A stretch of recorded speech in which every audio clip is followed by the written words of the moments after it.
16 августа в администрации города Канаша состоялось совещание по итогам социально-экономического развития города за первое полугодие 2017 года. В его работе приняли участие заместитель председателя Кабинета министров, руководитель администрации главы Чувашской республики Юрий Васильев, министр информационной политики и массовых коммуникаций Александр Иванов, глава города Андрей Константинов и глава администрации Владислав Сафронов, а также руководители, представители городских трудовых коллективов, учреждений, предприятий и организаций, а также жители города. 2017 год ознаменовался новыми проектами и совершенно иным развитием города. Владислав Васильевич отметил, что для реализации задуманного и благоустройства населенного пункта необходимо участие самих жителей города. Выступая с докладом, он затронул все сферы деятельности и развития города. У нас такой период для Канаша сейчас, что мы можем сделать, если слаженно, дружно будем работать в одном русле, хороший рывок для того, чтобы развить наш город Канаш,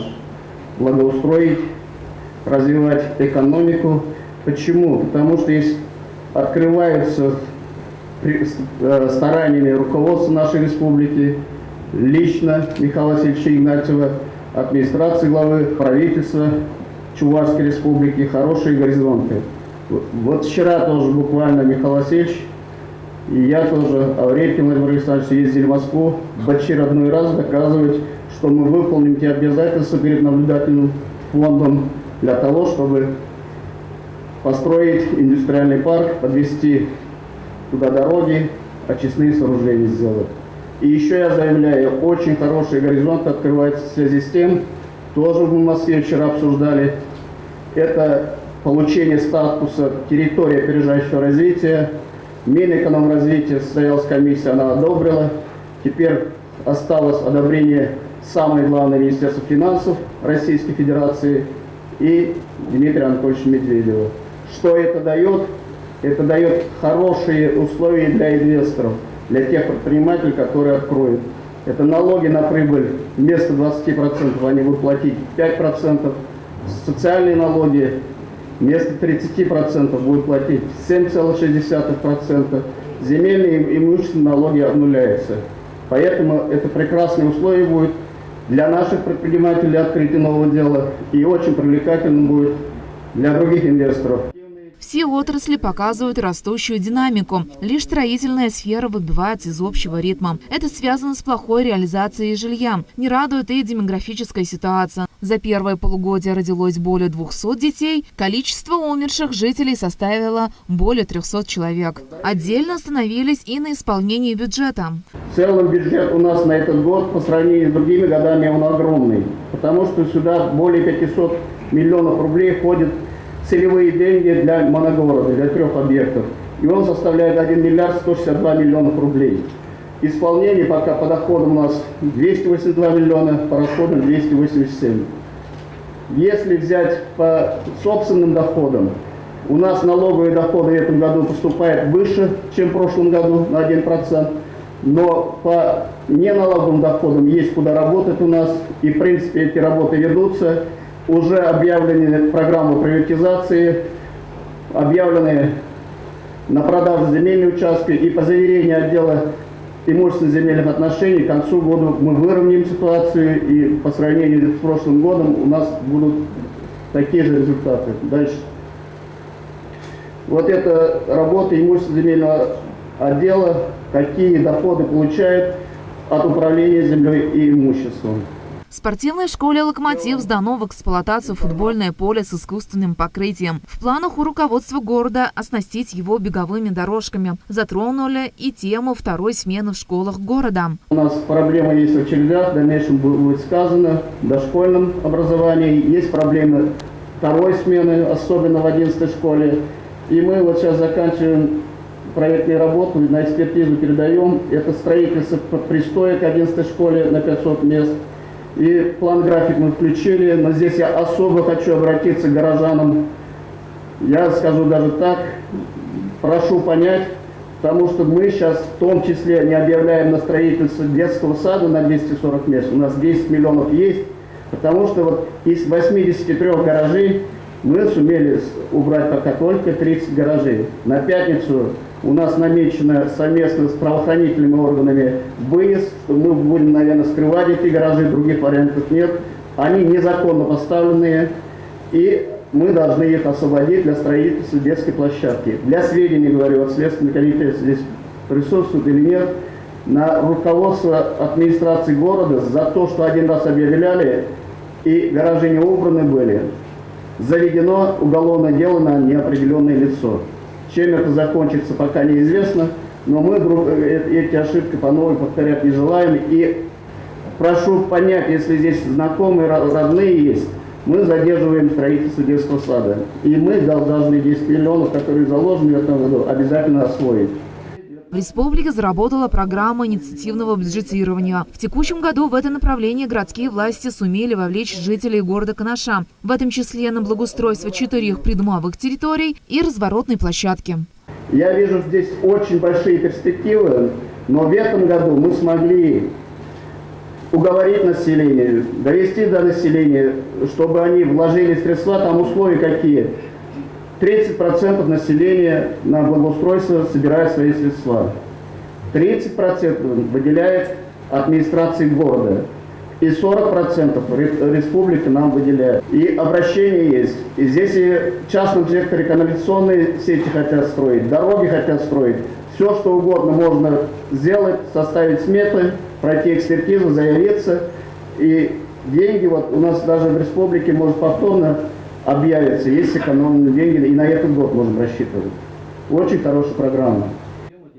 В республике данное направление считают эффективным. По словам Юрия Васильева, если жители вложат свои деньги на благоустройство, то и портить его не станут. По развитию городской среды методом опросов выявили, что население желает обустроить территорию перед парком культуры и отдыха. В данное время в городе проходит инвентаризация дворовых территорий, чтобы в будущем запланировать их ремонт. Около 300 миллионов рублей осваивается по дорожному фонду, в числе которых по плану отремонтируют 29 придомовых территорий. И в последующих годах данная работа будет продолжаться в тех же объемах. В планах строительства тоже путем голосования, это уже фонд моногородов, мы хотели Карла Маркса запустить, но наши жители проголосовали, и фонд моногородов принял решение, что мы в первую очередь должны реконструкцию провести или капитальный ремонт проспекта Ленина. Мы сделали заявку, надеемся на следующий год объявляться уже в этом году и начать реконструкцию. Я скажу даже, что у нас всего 2 дороги пока с рабочей ливневой канализацией. Это железнодорожная, которую мы построили, и улица Ильича сейчас. И здесь, конечно же, необходимо нам проспект Ленина ливневку сделать для того, чтобы подвалы наши не затопляло и люди не жаловались. То есть неудобства. Дальше. Но содержат дороги у нас транспортные, в принципе, по сравнению с тем, что в прошлые года было, я думаю, претензий меньше, претензии они всегда будут, но и сумма содержания в этом году, если 12,5 миллионов было, в этом году 17,8. Мы вот на День города привезли, вот там видно щетка, мы ставим задачу этому транспортнику закупить такую же щетку, потому что без него, сколько бы дворники нашей дороги не очищали, все равно такой чистоты, порядка не будет. А в аренду нанимать это дороговато, но он планирует на следующий год его закупить. Руководитель администрации главы Чувашии Юрий Васильев привел пример развития отраслей Канаша в сравнении с 5 городскими округами Чувашии. Хорошую динамику показывает объем отгруженной продукции. По среднемесячной заработной плате Канаш находится на 3-м месте, а по показателям собственных доходов на душу населения на 4-м. Юрий Егорович подчеркнул проблемные моменты. У населения и у города имеется большая задолженность перед ресурсоснабжающими организациями. Задолженность по арендной плате за использование муниципальных объектов недвижимости и земельных участков по состоянию на 1 июля 10 миллионов 627 тысяч. Понимаете, это те деньги, которые вы могли бы использовать там, для территорий, для парков и так далее и тому подобное. Фамилии вы назвали, я не знаю, может быть там заложены те суммы, которые уже в принципе взыскивать невозможно, но тем не менее эту работу надо проводить. Задолженность города за потребленный природный газ, значит, по сравнению с прошлым годом увеличилась на 14% и составляет 69 с лишним миллионов рублей. Это очень большая цифра. Задолженность организации ЖКХ города за потребленную электрическую энергию составляет 45,6 миллиона рублей.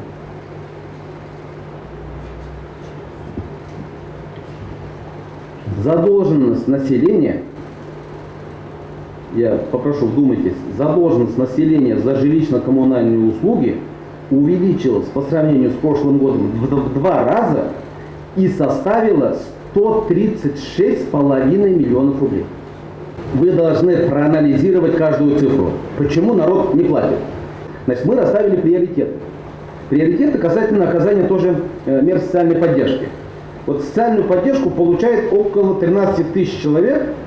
Это 28,6% от общей численности населения города. То есть, если посчитать, это почти каждый третий какую-то форму поддержки получает. На указанные цели направлено всего 68 миллионов рублей. Вот льготами по ЖКУ пользовались 12,7 тысяч человек. Это почти 28% от общей численности города. И эта сумма составила 31 миллионов рублей. Также было отмечено, что за капитальный ремонт оплачивает лишь 77% населения. Особо затронули водоснабжение. Здесь часть проблем упирается в низкую тарификацию. Внешний управляющий более-менее честно работал редкие годы сейчас, в течение 2 лет. Но работая даже честно, он проплачивал зарплату за ремонтные работы, за электроэнергию, а на налоги у него денег не оставалось. Знаете, у нас разница какая в тарифах? Если же вот в Алатыре, Шумерно, они из Суры берут воду, но у них 32-33 рубля. У нас с вами со скважины глубиной 80 метров качает и в 3 ступени высокую с Бахтияру поднимает. И у нас цена с вами 23 рубля. И он говорит, по подсчетам, здесь работники водоканала есть, специалисты могут подтвердить, если бы я получал, говорит, 32 рубля по тарифу, собираемость хорошая в городе, 92%. Я бы, говорит, эти налоги не накопил. А сейчас у вас, честно признаюсь, в чем у нас беда и очень тяжелый вопрос, тоже обсуждали мы. Налоговая служба Чувашской республики, не нашей, Ганарского района и города, вышли в суд о том, что вот, при внешнем управлении очередность платежей есть. Раньше признавали, что электроэнергия 4-я очередь, а налоги 5-я очередь. Внешнему управляющему запретить проводить платежи за электроэнергию. Сейчас мы судимся, поддерживаем водоканал для того, чтобы это решение отменить.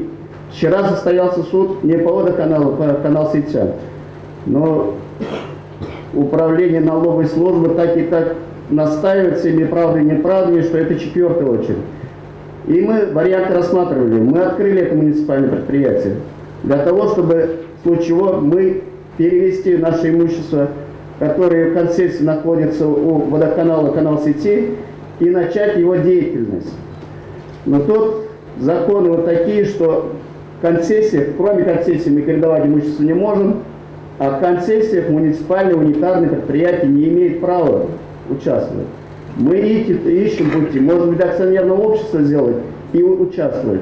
Ну, тут, конечно, провозимся мы, если даже это сделаем, с Минстроем интересовался, что получение лицензии это продлится на 2 года. Я говорю вам для того, чтобы вы знали, что не все так просто. И плюс еще, цену вопроса я не знаю, мне вроде бы Минстрой говорит, от нас скважины стоит лицензирование 700 тысяч рублей, а их у нас 18. А мы с бюджета туда выделять не можем. Но мы эти вопросы ищем. По всей России, где менее 100 тысяч населения, на вот этот бизнес, деятельность никто не идет. Мы с горожанами, предпринимателями 3-4 человека приходили, рассматривали, в конце концов они отказываются. Потому что, во-первых, изношенность наших сетей. А то, что сейчас электроэнергию перебивают, это очень больно сказывается, знаете почему? Потому что гидроудар происходит и постоянная авария. Но я это признаюсь, вот, пока вот окончательно 100% решения нет, но и ставлю я задачу перед собой. Руководству города было рекомендовано не затягивать с обновлением дворовых дорог, усилия направить на рекультивацию свалки, так как неосвоенные суммы могут уйти обратно в федеральный бюджет. На протяжении 2 часов вместе с активом города обсудили ряд важных для муниципалитета вопросов. Участники встречи задавали и свои вопросы, многие из них взяты на заметку в городе и в республике. Ирина Константинова, Павел Шевченко, Павел Павлов. Вести недели.